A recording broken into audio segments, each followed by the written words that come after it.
Bismillah ar-Rahman ar-Rahim. We begin in the name of Allah, the most beneficent, the most merciful. My respected elders, my dearest youngsters, brothers and sisters in Iman, Assalamu alaikum jami'an wa rahmatullahi wa barakatuh. I welcome you all to this special Shahr Ramadhaan series that we're going to be having this month, inshaAllah ta'ala, on the topic of the core vision of the Quran. That's going to be our central theme. And this series of lectures is going to be a humble effort on our part to shed useful and critical light on the core vision of the Holy Quran. Because in order to succeed in the test of this life, our beliefs, our practices, our rituals, everything that we do basically needs to be guided and informed by the divine vision that Allah subhanahu wa ta'ala has laid out and showcased before us throughout the Quran. So everything we do, all our efforts, all our hard work, all our investments for the hereafter, every single effort that we make to please Allah subhanahu wa ta'ala and secure nearness to Him should be guided and informed by this, by knowledge and insight into this divine vision and agenda. Otherwise, we run the very real risk of ruining our hard work and efforts with our very own hands. This is something our beloved Prophet Rasulullah sallallahu alaihi wasallam warned us about in a famous hadith, whereby he says, "Man amila ala ghayri ilmin kana ma yufsidu akthara mimma yuslih." Whoever acts without knowledge and without proper understanding of what exactly Allah subhanahu wa ta'ala requires of him, what his expectations are, what his objectives are, what his goal and vision is behind every act of worship. Whoever acts without knowledge and insight into these kinds of things, then such a person will end up doing more harm and damage than good.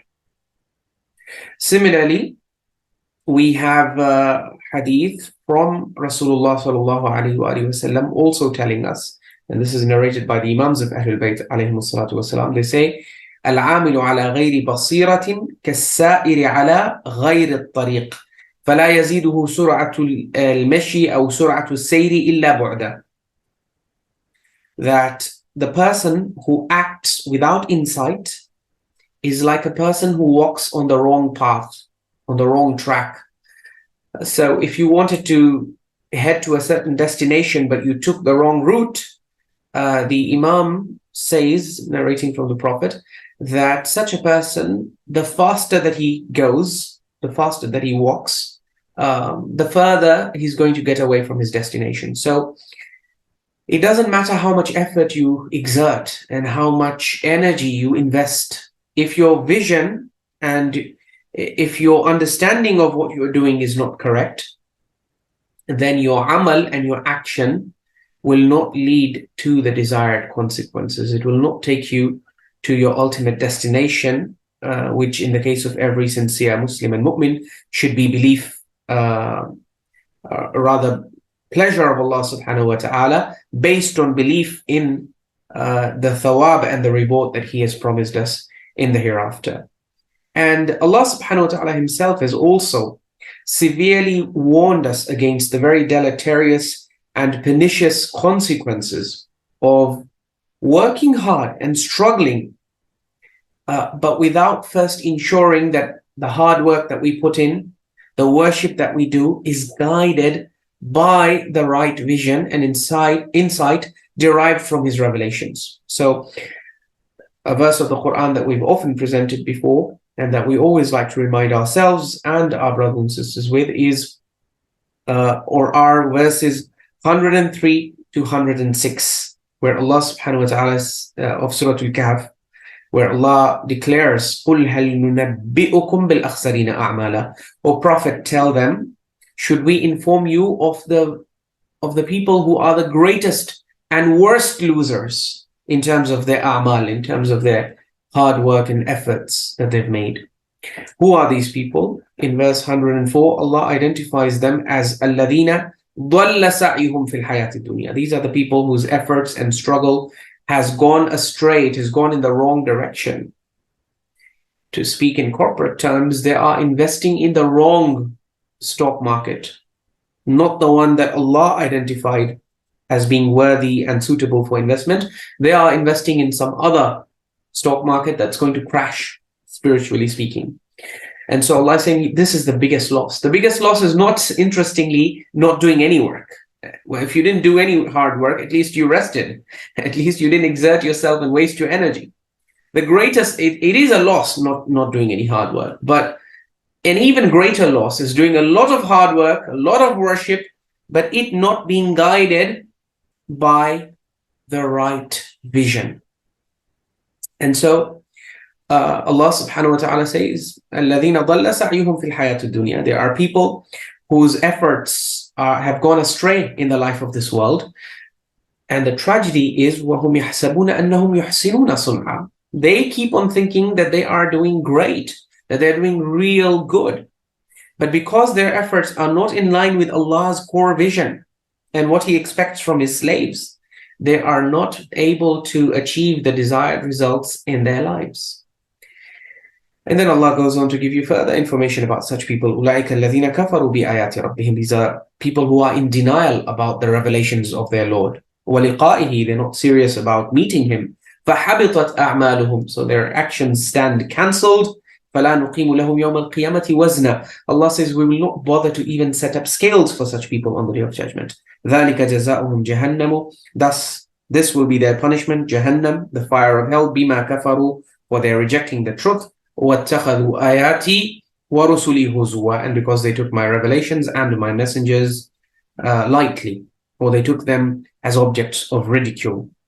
So therefore, my dearest brothers and sisters, it is of paramount importance that as we study, as we revise and rehearse the Quran this Shahr Ramadhaan, that we devote significant time and energy and effort towards ensuring that we stop and we pause in particular at those verses in the Quran that showcase the core and essential aspects of Allah's vision, so that all our worship, all our religious belief and practice, as well as all our efforts and investments in the religious and spiritual arena, and all our hard work for the hereafter, and our entire theological endeavor and enterprise is guided and informed by Allah subhanahu wa ta'ala's sacred vision. And in order to do that, we need to focus on the Quran, particularly those verses in which Allah reminds us of His vision. Remember, in Surah Zukhruf, Surah 43 of the Quran, verse 44, Allah subhanahu wa ta'ala addressing the Prophet and by extension us says, وَإِنَّهُ لَذِكْرٌ لَكَ وَلِقَوْمِكَ وَسَوْفَ تُسْأَلُونَ. Indeed, this Quran is a reminder for you, O Prophet, وَلِقَوْمِكَ, and for your people, وَسَوْفَ تُسْأَلُونَ. And make no mistake about it, you will all be questioned about this Quran. So it shouldn't be that we lead an entire life thinking we are Muslims and mu'mineen headed on the path of salvation. But come the day of judgment, Allah subhanahu wa ta'ala pulls out verses from this book that were highlighting core aspects of His vision that we never bothered to reflect and ponder over, that we never even bothered to pause and to stop and think about and ask ourselves, am I really fulfilling this vision? Where do I stand vis-a-vis this vision of Allah subhanahu wa ta'ala? So this is why in these Shahr Ramadan lectures, we want to dwell on this. We want to shed light on this. We want to promote and provoke discussion and reflection and introspection based on a sound understanding of these ayat. And we want to follow the guidance of Allah subhanahu wa ta'ala that He gives to His Prophet first and foremost, and by extension everyone else, in Surah Al-An'am, Surah number 6 of the Quran, verse 70, where He says, وَذَرِ الَّذِينَ اتَّخَذُوا دِينَهُمْ لَعِبًا وَلَهْوًا وَغَرَّتْهُمُ الْحَيَاةُ الدُّنْيَا. O Prophet, leave alone those who have taken their religion for play and pastime, because this is what religion becomes when it is devoid of the vision, the core vision for which Allah subhanahu wa ta'ala reveals religion. If you take away the vision, religion just becomes empty practice, it becomes empty, it becomes hollow, it becomes visionless. And then in the eyes of Allah, it is la'iban wa lahwan, it becomes play and pastime, it becomes entertainment. وَغَرَّتْهُمُ الْحَيَاةُ الدُّنْيَا. Allah says, leave aside those people who don't have the correct vision of religion. and who have been deceived by the life of this world. And then addressing the Prophet, he says, وَذَكِّرْ بِهِ أَن تُبْسَلَ نَفْسٌ بِمَا كَسَبَتْ لَيْسَ لَهَا مِن دُونِ اللَّهِ وَلِيٌّ وَلَا شَفِيعٌ. Remind people with this Quran, because this Quran highlights Allah's expectations, it highlights Allah's vision. So remind the people with this, lest a time come when a human being gets caught up or gets أن تُبْسَلَ نَفْسٌ, يعني a human being ends up surrendering himself or herself towards destruction and damnation and gets arrested by the angels of Allah subhanahu wa ta'ala for bima kasabat, for the evil that it did. لَيْسَ لَهَا مِن دُونِ اللَّهِ وَلِيٌّ وَلَا شَفِيعٌ. And the condition on that day will be that you will have no protector and no intercessor. If you have messed with Allah's vision, no intercession will help you. وَإِن تَعْدِلْ كُلَّ عَدْلٍ لَا يُؤْخَذْ مِنْهَا. Allah says, even if you try to ransom yourself by offering any kind of ransom, any and every ransom, لا يؤخذ منها, it will not be accepted. أولئك الذين أبسلوا بما كسبوا. Such people are the ones who will have ruined and destroyed themselves due to what they earned. لهم شراب من حميم وعذاب أليم بما كانوا يكفرون. They will have boiling hot water to drink and a grievously painful punishment because of their rejection of the truth. So my dear brothers and sisters, the vision of Allah is not something that we can afford to ignore, and it is what Allah repeatedly and frequently asks the Holy Prophet to remind the believers with. If you look at Surah Qaf, for example, and I'll end with this, Surah number 50 of the Quran, verse 45, Allah says, نَحْنُ أَعْلَمُ بِمَا يَقُولُونَ وَمَا أَنْتَ عَلَيْهِمْ بِجَبَّارٍ فَذَكِّرْ بِالْقُرْآنِ مَنْ يَخَافُ وَعِيدٍ. Allah tells the Prophet, we are fully aware of what they say, and you are not a dictator over them. It's not your job to force people to accept Allah's vision or Allah's guidance. But what your job is to فَذَكِّرْ بِالْقُرْآنِ, to remind with this Quran, use this Quran to remind everyone, مَنْ يَخَافُ وَعِيدٍ, who fears my warnings and my threats. And my dear brothers and sisters, this is exactly what we intend to engage in, insha'Allah ta'ala, throughout the lectures that we will be delivering throughout this month, insha'Allah ta'ala. So join us for those.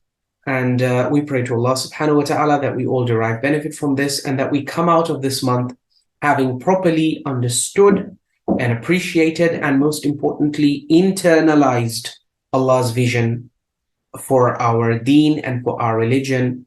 وآخر دعوانا أن الحمد لله رب العالمين والسلام عليكم جميعا ورحمة الله وبركاته.